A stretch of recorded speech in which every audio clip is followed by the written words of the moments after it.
All right, welcome back to I Can See That podcast. All right, hey, official name now. Kind of went through a couple different cycles, and I think we landed on a good one. I Can See That. So we're gonna jump right into it. Matt, Derek, my colleagues. The rankings are starting to flow. An interesting question. We're just gonna go instead of ranking. We're gonna go with buy some stock. So if you were to buy some stock in 5 teams, who would it be? Derek, knock it out. Who are your 5 trending high? Buy some stocks in these teams. Who you going with? Well, I mean, staying local, I'll stick to Hillsborough County. I mean, we got some teams. I mean, it's easy to come on here and say, Armwood's great, Tech's great, Jesuit's great, and all that. That's just I don't want to do that. I'm buying stock today, and there's some teams out there that are 2-0.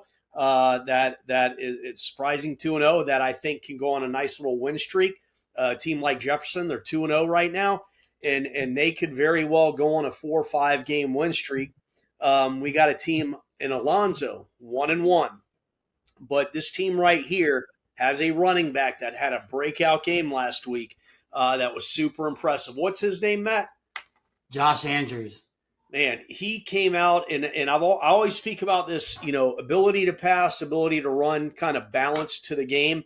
And I think Alonzo's going to be a team that can they're not going to be a fun team to play. This kid's a really good running back. They've got the quarterback over there. They've got some dudes over there. Strawberry Crest is 2-0. I mean, they came out of the gates beating East Bay. And, I mean, they're 2-0, so I'm buying some of that stock.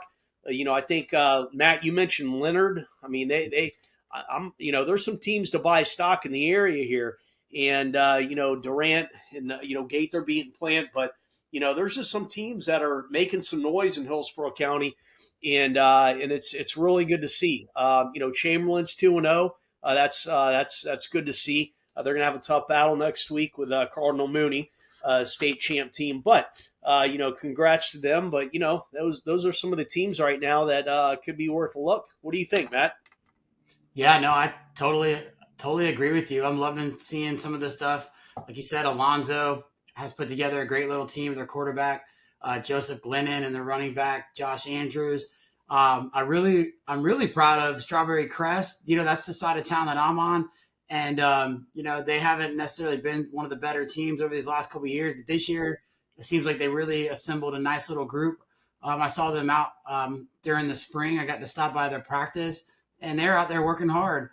Their quarterback, Zy Floyd, I believe his name is, he likes to send his highlights over to me after the games. He's super proud of his team, and so it's really great to see that. Chamberlain, 2-0. They haven't been 2-0 since I think it was like 2017 to start the season off. So, those are a couple teams. Leonard as well. Shout out to Leonard. We were able to help provide them some uniforms over the summer as well for their 7v7 team. And they were getting the work in, their skill players. And now to see them come out and just be balling up, they're 2-0. Man, I'm super proud of those guys. It's really nice to see a little change of pace. Obviously, if we were to say like our top 5 teams, we're always going to be like, it seems like right now you got the Techs and the Armwoods and the Jesuits and, Berkeley Prep won last year, the state championship. So you always have those teams on the radar. So it's nice to, we're buying stocks today. We need something that's going to make us some money. We're going to, we buy low, we sell high. So those couple teams that you said, their stocks are rising. So that's a great money maker. So those would be some stocks that I would buy with you, Derek. Yeah, Leonard's quarterback, Preston too. The Leonard's quarterback is pretty legit now too. That kid can throw a real nice ball. They got a running back over there that busted out a long run this past Friday.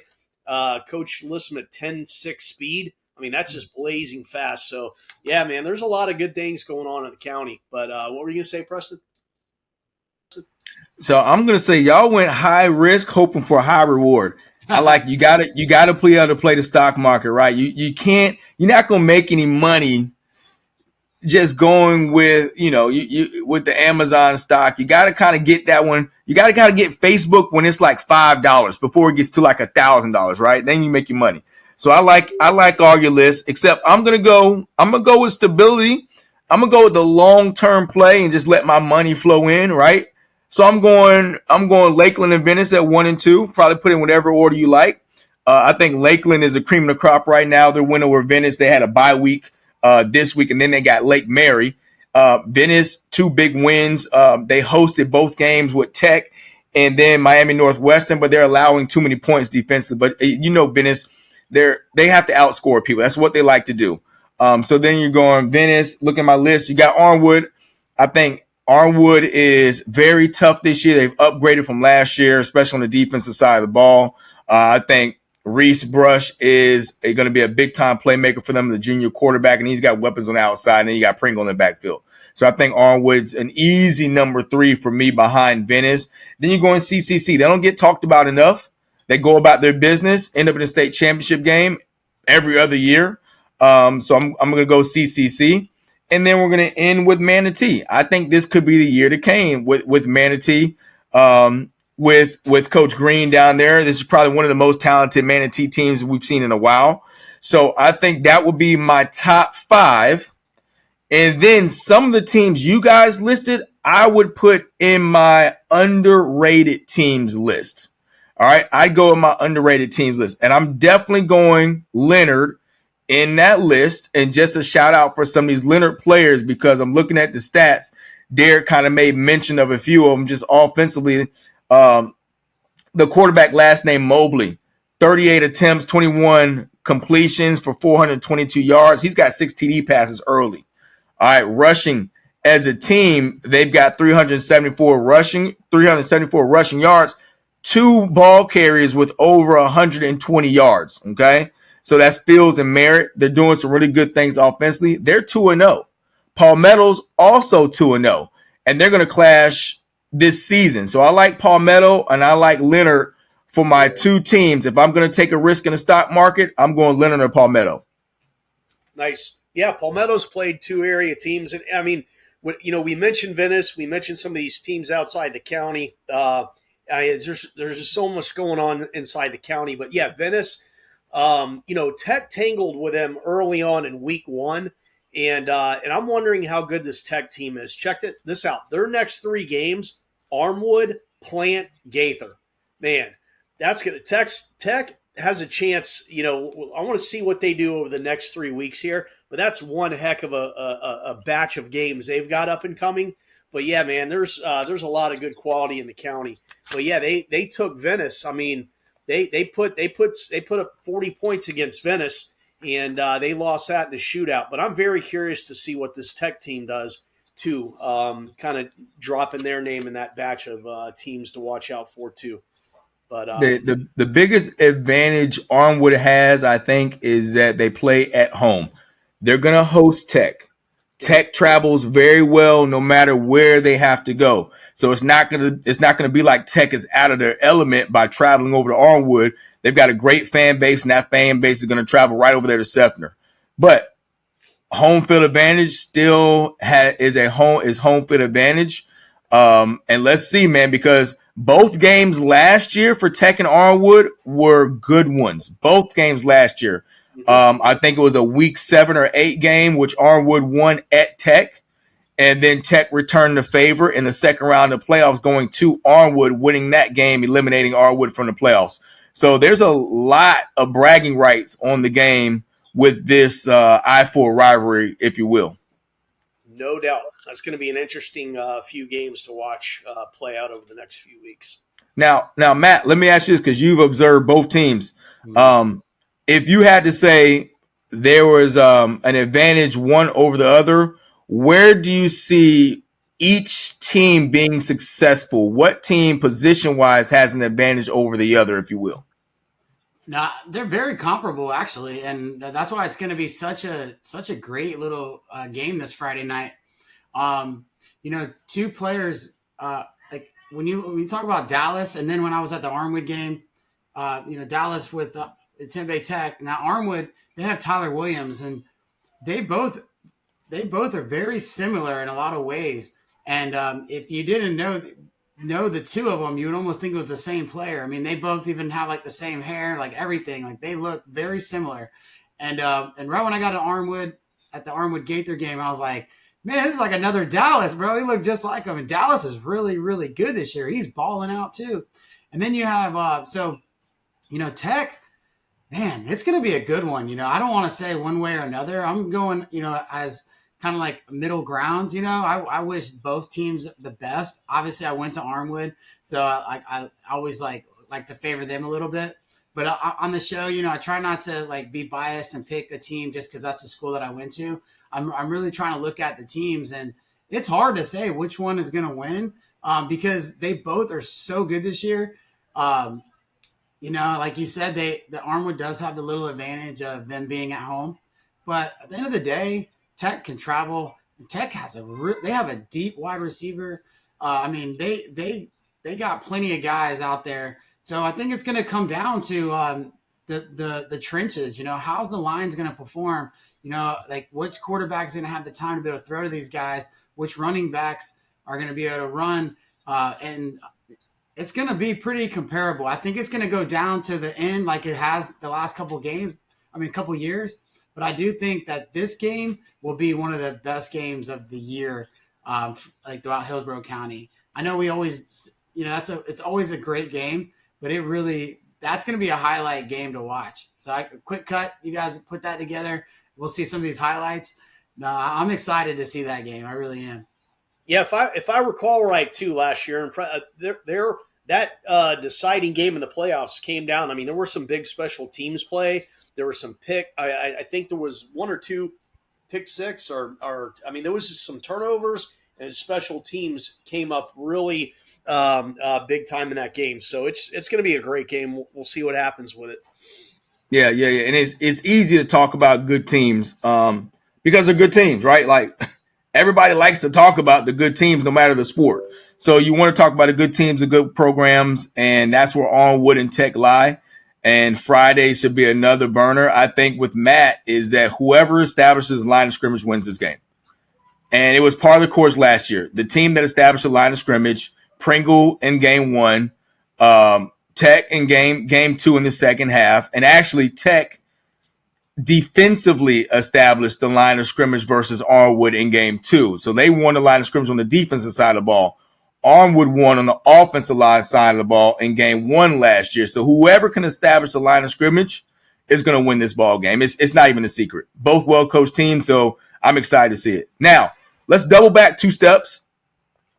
And talking about good games, you always get those really competitive games. And in our sport, the sport that we're talking about with football, it's a collision sport. It's a gladiator sport, if you will. And then there's always this thing that we like to throw out there real conveniently, this word called sportsmanship, and when it applies and when it doesn't apply, and what we try to teach kids with the vehicle of sports.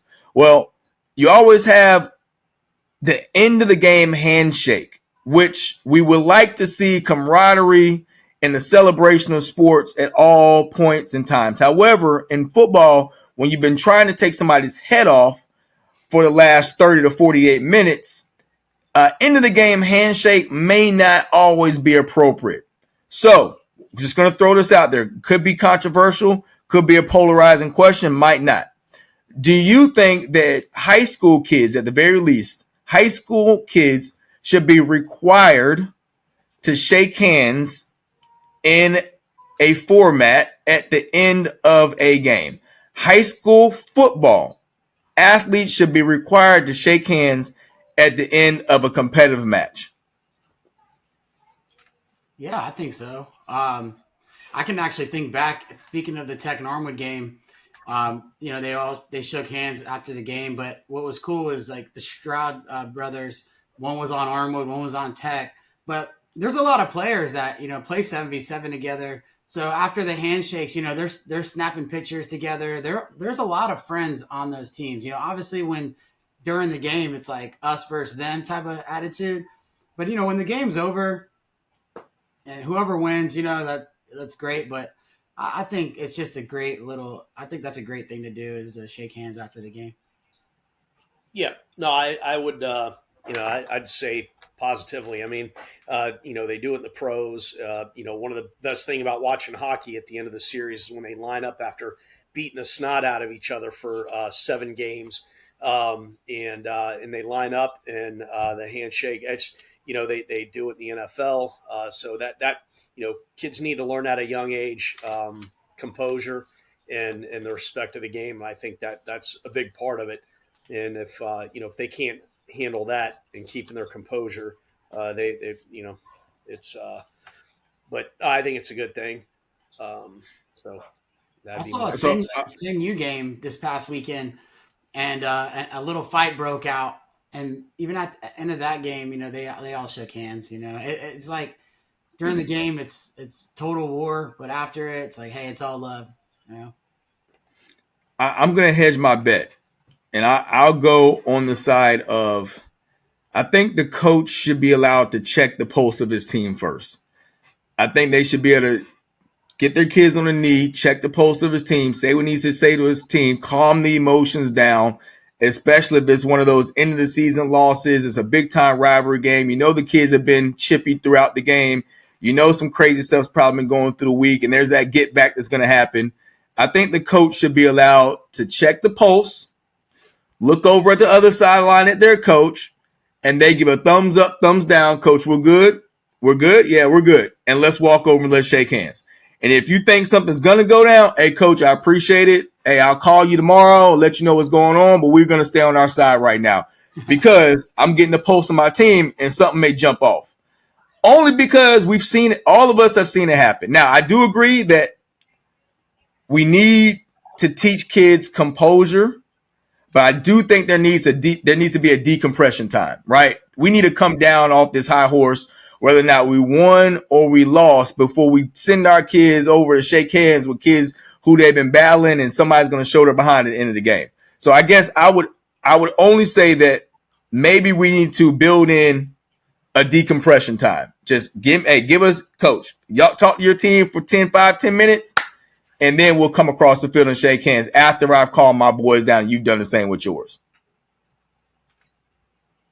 Yep. Fair enough? Fair enough.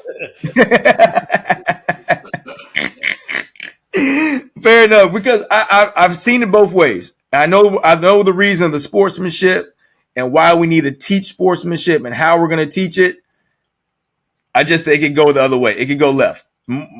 More times than none, it does not. But there are situations like, the kids have been at each other's throat. Why are we going to send them right across the field? And they've been at each other's head all game long just to make it look good, and we're displaying sportsmanship. That's the discipline, like they got to. No, go ahead. It's a deep issue. I mean, it's something you could probably spend the whole show talking about. I think the issue is you don't want to just accept, kids lose their composure, so therefore we've got to change the traditional handshake of the game. I think there probably needs to be a focus on discipline from a parent to the kid, from the coach to the kid, to the teacher to the kid, and just let them know that keep your composure. Violence is not okay. And unfortunately, in our society these days, go on social media, and there seems to be a lot of celebration of violence, and everybody, the websites that show fights and all that. To me, that needs to be a stigma. That needs to be shunned on at all angles. And unfortunately, I think in today's society, there's almost a celebration of violence. And I think it leads to things like this down the road, to where it's like, we can't shake hands because our kids don't know how to behave themselves. So I think, I don't know if that's the answer immediately, but maybe there needs to be a shift toward teaching these kids, hey, violence is not the answer. You don't need to go that route. So I think it's a pretty deep problem, and we probably spent an hour talking on it, but it's unfortunate to go away from things that, traditionally have been there just because kids can't behave themselves. So I don't know. I see both sides though. Yeah, absolutely. Go ahead, Matt. I think you wanted to say something. No, as my kids came in, I was telling them it's showtime. We're in the show. They want to be part of the show. Yeah. But no, at the end of the day, I get what you're saying. After in success, they taught us there was like a a bold law is what they called it, and it was keep your emotions between the lines. And obviously when you're losing, you can get frustrated, but also when you're winning, that's where being humble comes in play, and not rubbing it in their face. And I do see that a lot, which those guys, like, they get ahead, they win, and they really rub it in the other team's face. So I get like the decompression part of it, but that's where being disciplined, the coach, the team, I know a lot of these big programs, if they act up doing that handshake, man, they're gonna have pride squad on Monday. You know what I mean? Like, they're gonna definitely get scolded for that, and the coach, they don't want to embarrass the team and stuff like that. So I like the handshake at the end. I did it when I was a kid playing soccer. Pretty much any sport that I ever played was always just a part of the game, But I definitely understand football is a heated game. They're knocking each other's heads off all game long, and then now it's like, all right, the game's over, go shake hands. So maybe a little, like a few minutes where the coach can kind of call everybody over and just be like, hey, it is what it is. We won, we lost. Now go, have good team, good sportsmanship, and go shake that team's hand, and then that's the game. You know what I mean? And here's what's crazy is that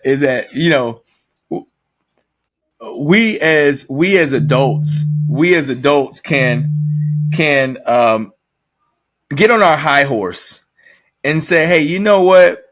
These kids have to do this and they have to do that. Yet us as adults at times act the most immature. And then we expect the kids who are kids and do not have the life experience to act in a mature manner. And then we see it all the time. Derek mentioned social media. You can go on social media and adults act a fool. You go in Walmart and adults act a fool. But yet when it comes down to youth sports, we expect the kids to be buttoned up and act in a certain manner, and then criticize and scrutinize them when they don't. So I am 1,000% with both of you in there needs to be that emotional intelligence that we help teach the kids as they're growing. But I think that we have to help them get there. And when the kids are talking trash all week on social media, they're showing out with celebrations during the game, they're talking all kind of trash during the game, and then we want them to say, hey, hold on, flip the switch. Now let's button this up and go shake the hands of the people who've been acting crazy towards us all week long, and even in this moment, tighten up and act a certain mannerism. That's where I think that we're a little bit unrealistic, because if we saw somebody doing that in the streets as adults, we'd act a plumb fool. But we want the kids to be buttoned up and act mature in certain aspects. I think that's where I'm going at. And you've identified the root of the problem. If the parents act the fool, the kid's going to be following right in line.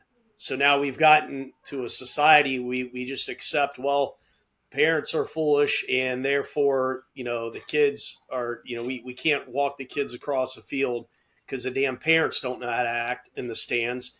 And, sure enough, their kids don't know how to act. So we're going to solve the problem by doing away with a handshake instead of letting the parent and the kid let them know that they're acting like a fool. You know what I'm saying? So you almost accept the bad behavior and then change up the handshake just because, well, we're afraid to tackle the real issue. So let's just do away with the handshake. So it's a deep-rooted problem, and it's one that, it just, I don't know. Sometimes it's a deep conversation. But yeah, parents can certainly act a fool. But then you like you said, it's layers to it. It's a deep, and I guess the reason we love football so much is because it's a violent collision sport. And human society has loved violence and collision forever. Back to Roman gladiator times. It's always been what we like, is heavyweight boxing and everything. We celebrate violence in a sense. So there's that layer to it, and just where we are as a human society. But I think a buffer, if I could end with this, I think a buffer period would, in my opinion, would make me happy. Just buffer it just for a second and let me check the temperature, and then let me get my kids in check, and now we'll see at the 50-yard line. Let me get my kids in check just to bring our emotions down, win, lose, or draw, and then I'll meet you at the 50. do they do the prayer at the 50-yard line, or has that been like a Well, total outcast?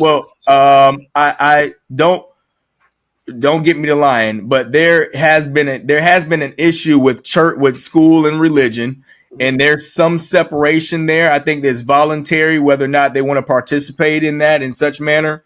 But I think at one point they were trying to do away with that because all the different religions that go on, and it could isolate one over the other, so you can understand why they would try to isolate it, if you will.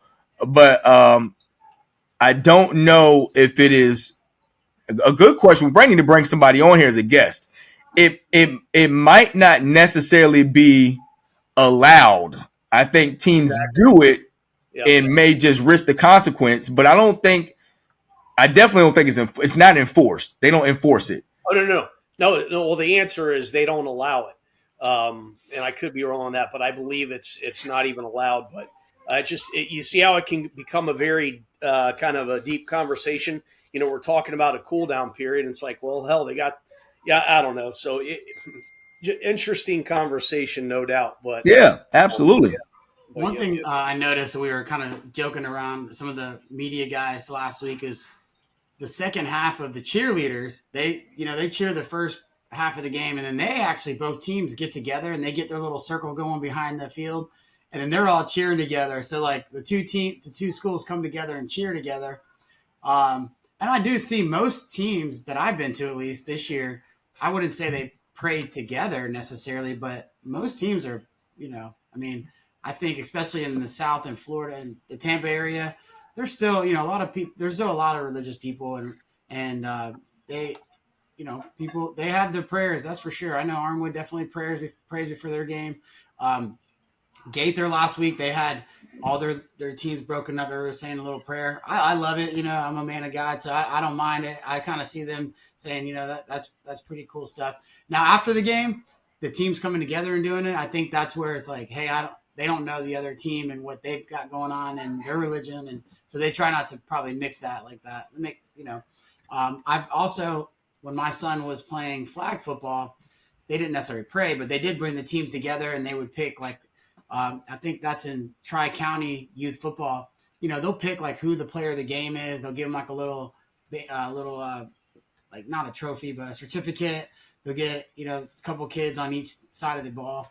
And so I think that's pretty cool. They bring them together and they just kind of end the game with togetherness instead of just that divisiveness. Well, good conversations today. Big games coming up this weekend or this Friday, starting on Friday. So for Derek and Matt, we're going to say goodbye for this episode. I can see that. Yes, sir. See y'all, man. Y'all have a great week.